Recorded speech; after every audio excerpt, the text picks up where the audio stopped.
අපි අද දින දකුණු ඕස්ට්‍රේලියාව සීමාව පසුකොට උතුරු ඕස්ට්‍රේලියාව ප්‍රාන්තයට ප්‍රවිෂ්ඨ වුණා. එම මායිම් සංක්‍රමණය සමග කොළ පැහැයෙන් යුත් ඈතින් දිස්වන කඳුපන්තිය එහි සුන්දරත්වයේ තව තවත් ඉස්මතු වුණා.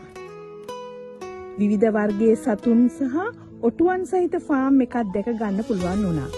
පැය 7කට ආසන්න කාලයකින් පසුව අපි අපේ 3 වෙනි රාත්‍රිය ගත කරන ඇලිස් ස්ප්‍රින්ග්ස් නගරයට ළඟා වුණා. ඊටම සුන්දර නගරයක් වුණා ඇලිස් ස්ප්‍රින්ග්ස් වල. මාදුට විශේෂත්වය වූයේ ආදි ඕස්ට්‍රේලියාවන් බහුලව සිටීමයි. මේ සංඛ්‍යාත්මකව ගතහොත් 5500කට ආසන්න ප්‍රමාණයක්. එය ඇලිස් ස්ප්‍රින්ග් නගරයේ ජනගහනයෙන් 20.5ක ප්‍රමාණයක්.